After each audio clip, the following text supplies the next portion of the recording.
और जिसको ये क्रूर कहते हैं औरंगजेब, औरंगजेब की कितनी शादियां हैं। मैं एक दावत दे रहा हूं आपकी तरफ से, मंदिर मस्जिद आज अभी मैं बोलूंगा और संभल खत्म हो जाएगा, ऐसा नहीं है। ये बात जानी चाहिए भारत के लोगों तक। जिसको औरंगजेब, अभी मैं अकबर की बात नहीं कर रहा हूं, मैं जहांगीर की बात नहीं, शाहजहां की बात नहीं कर रहा हूं, मैं तो औरंगजेब की बात कर रहा हूं, जिस पर सबसे ज्यादा आरोप इन्होंने लगाए।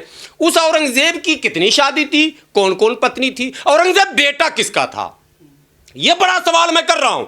औरंगजेब की मां का क्या नाम था, हिंदू माँ का।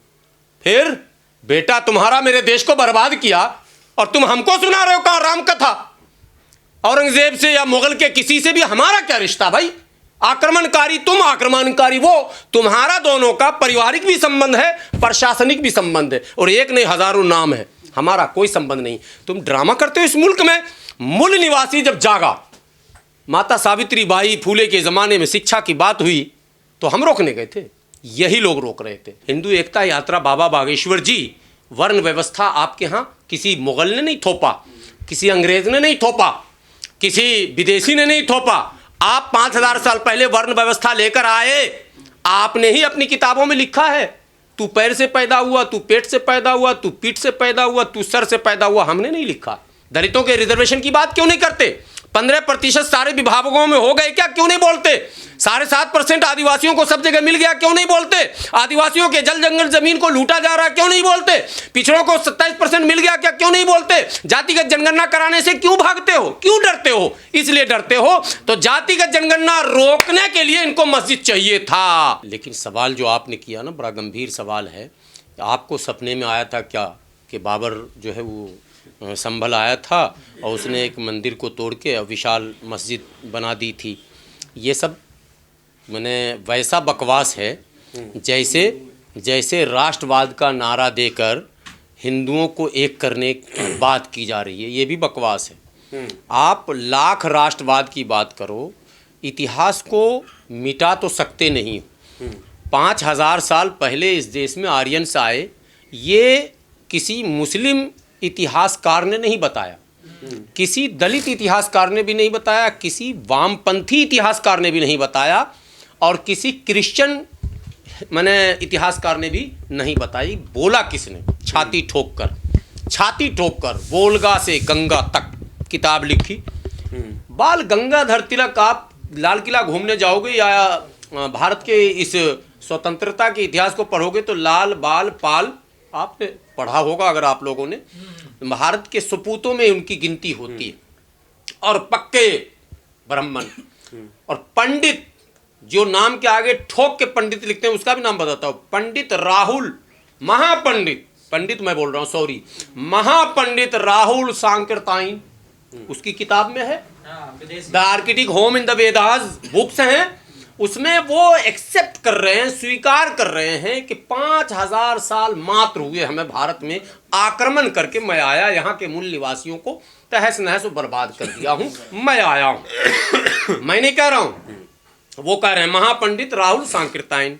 और ब्राह्मणों के बड़े चेहरे, बाल गंगाधर तिलक, वोल्गा से गंगा तक किताब, उर्मिला थापर की भी किताब है, और एक पंडित हैं पंडित जवाहरलाल नेहरू, वो भी डिस्कवरी ऑफ इंडिया में लिखते हैं कि भैया हम लोग तो आर्यंस हैं, मात्र 5000 साल। ये 5000 साल का जिक्र है, ये मैं कह रहा हूँ।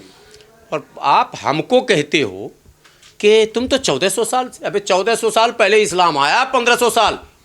हम नहीं 1500 साल से हैं, हमें तो जन्म का इस मिट्टी से साथ है, हम तो मूल निवासी हैं। बात समझिए। और जो मूल निवासी होता है, यानी जिसकी धरती अपनी होती है, धरती से उसको प्रेम होता है और उस धरती को वो स्वर्ग बनाना चाहता है, कभी उस पर फसाद नहीं फैलाना चाहता है, कभी उसको दागदार करना नहीं चाहता, कभी उसको वो किसी दंगे में नहीं झोंकना चाहता। पर पूरी बात है, आप मूल निवासी थे तब तक ठीक था, अब मुल्ला निवासी हो गए आप। हाँ, ये सवाल आपने सही किया। अब मुल्ला पे भी आपको ला देता हूँ। जब आक्रमणकारी आए आर्यंस, तो मूल निवासियों से इनका लंबा टसल चला, लंबी जंग हुई है।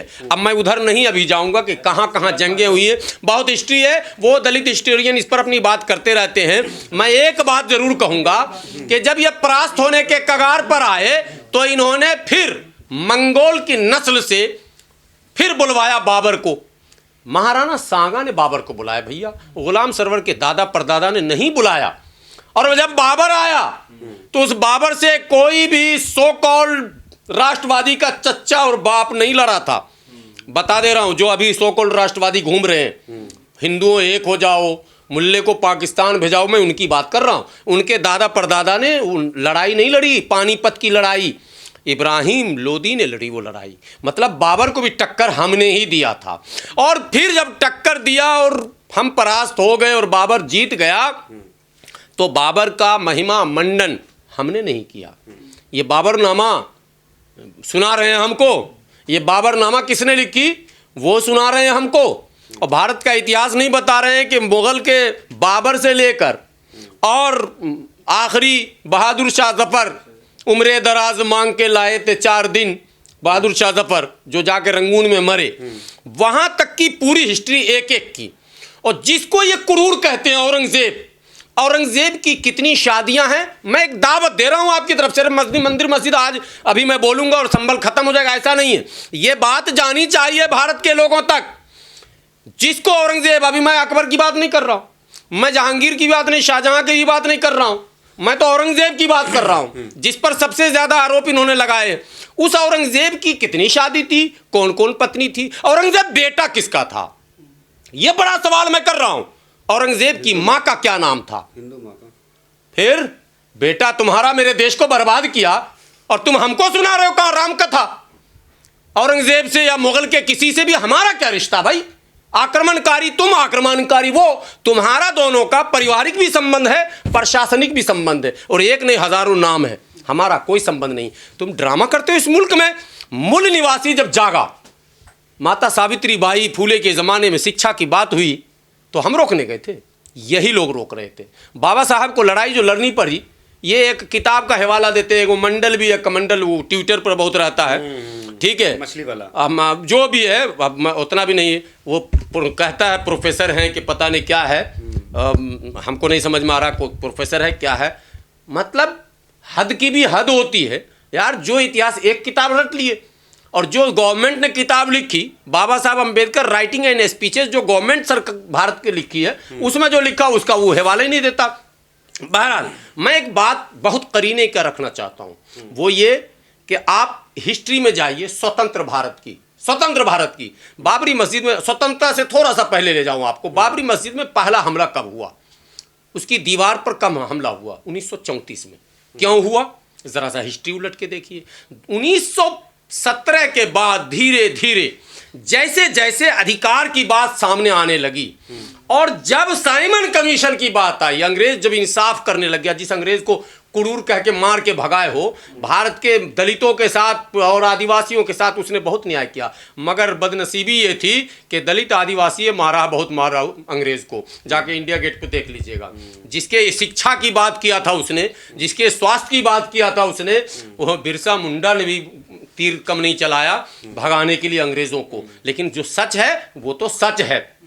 तो साइमन कमीशन आया स्थितियों का मूल्यांकन करने। विरोध किसने किया, गांधी जी ने तो पूरी ताकत लगा दी थी। गांधी जी किसके प्रेशर में ताकत लगा रहे थे वो भी आप लोगों को पता है। लेकिन उसी वक्त बाबरी मस्जिद की दीवार पर हमला किया जाता। जब अधिकार की बात होगी तब मस्जिद मंदिर का मामला सामने आएगा। उसके बाद आ जाइए मंडल कमीशन, आप तो याद होगा। अरे मंडल कमीशन तो लोगों को याद है, बीपी सिंह मर गए मगर याद तो है, राजा नहीं फकीर है, भारत की तकदीर है। उन्होंने कहा मंडल कमीशन को लागू करे, जो कांग्रेस दबा के रखी हुई थी, लागू नहीं कर रही थी। तो जब लागू कर दिया मंडल कमीशन, तो कौन है जिसने उसका विरोध किया और कौन है जो सरकार को गिरा के कमंडल लेकर निकल गया और मंडल की सारी ताकत को तहस नहस कर दिया और कमंडल जीत गया। कमंडल रथ यात्रा निकला, उस रथ पर आडवाणी जी, मोदी जी, योगी जी सवार थे। वो तमाम जी सवार थे जो आज भी जी ही बने हुए हैं। और उन्होंने मंडल के तमाम सपनों को, क्या 27% आरक्षण सबको मिल गया, सारे विभागों में नहीं मिला। अब रैलियां हो रही हैं, ओबीसी महासभा, दलित स्वाभिमान यात्रा, फला, वो उसी का काट है हिंदू एकता यात्रा, उसी का काट है हिंदू एक हो जाओ, कटोगे तो बटोगे। मसला असल ये है कि किसी भी कीमत पर दलितों, आदिवासियों और पिछड़ों को उनका अधिकार नहीं देना है। संविधान कहता है देना पड़ेगा, लेकिन मनुवाद कहता है नहीं देना है। मस्जिद से कहाँ पहुंच गए? मस्जिद से सीधा कनेक्शन है भाई, सीधा कनेक्शन है। ये इनके पास मुद्दे ही यही है काउंटर करने के। अभी आप देख लेना, बाबा बागेश्वर निकले, हिंदू एकता यात्रा, एकता यात्रा करें, हिंदू एकता यात्रा, बाबा बागेश्वर जी। वर्ण व्यवस्था आपके यहाँ किसी मुगल ने नहीं थोपा, किसी अंग्रेज ने नहीं थोपा, किसी विदेशी ने नहीं थोपा। आप 5000 साल पहले वर्ण व्यवस्था लेकर आए, आपने ही अपनी किताबों में लिखा है, तू पैर से पैदा हुआ, तू पेट से पैदा हुआ, तू पीठ से पैदा हुआ, तू सर से पैदा हुआ, हमने नहीं लिखा। तो फिर आप उस किस एकता की बात कर रहे हो? और अगर एकता की बात है, वो गए थे एक चैनल में इंटरव्यू देने, पत्रकार ने पूछा आपकी बहन, तो हाँ वो तो होता है, वो तो होता है। अरे ये बाबा जो अपनी बहन और अपने भाइयों को नहीं संभाल पाया, पूरे देश की बात कर रहा है, हिंदुओं को एक करने की बात। फर्जी लोग हैं ये। दलितों के रिजर्वेशन की बात क्यों नहीं करते? 15% सारे विभागों में हो गए क्या, क्यों नहीं बोलते? 7.5% आदिवासियों को सब जगह मिल गया, क्यों नहीं बोलते? आदिवासियों के जल जंगल जमीन को लूटा जा रहा है, क्यों नहीं बोलते? पिछड़ों को 27% मिल गया क्या, क्यों नहीं बोलते? जातिगत जनगणना कराने से क्यों भागते हो, क्यों डरते हो? इसलिए डरते हो तो जातिगत जनगणना रोकने के लिए इनको मस्जिद चाहिए था। अरे आरक्षण पर विवाद बहस ना हो, इसके लिए मस्जिद चाहिए था। कहीं पे निगाहें, कहीं पे निशाना। मंदिर और मस्जिद है बहाना, दलितों का अधिकार है लूटना। इसके पीछे की ये कहानी है और कोई कहानी नहीं है।